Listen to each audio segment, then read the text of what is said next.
Alright, I'm back. Nobody panic. Today we have a spoiler-free review of the Rise of Mankind series by Jez Kajau, from someone who has read well over 1,000 lit RPG titles. So let's get into it. Rise of Mankind is a dark apocalyptic dungeon core lit RPG.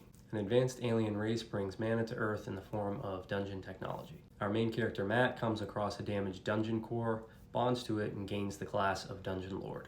So begins Matt's gritty slog through post-apocalyptic Earth, where he fights creatures, levels up, and develops his own dungeon. The biggest difference between this series and your average dungeon core lit RPG is the focus is not on building a dungeon to kill and farm adventurers. The MC is very much a good guy, and he uses the dungeon technology to build a safe haven for humanity.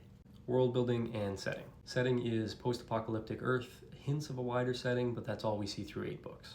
6.8 out of 10. Power progression. In this case, this is the MC's personal power progression as well as the dungeon itself.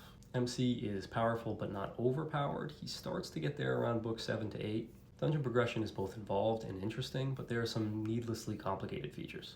6.5 out of 10. Characters and character development. Some of the supporting characters are solid. Matt has a good relationship with his best friend Chris, but Matt himself is pretty brutal.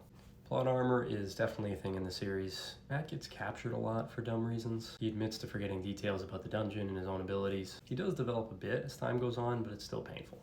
5 out of 10. Plot and pacing.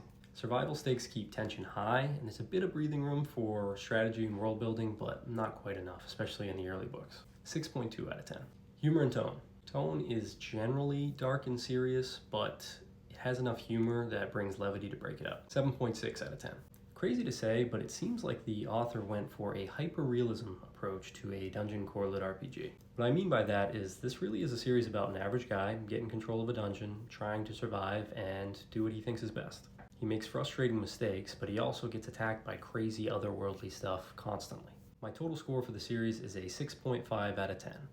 The 8th book was my favorite, and I think the series is going to get better, so I'm going to continue reading it, but that's all. I hope you liked it, and see you next time.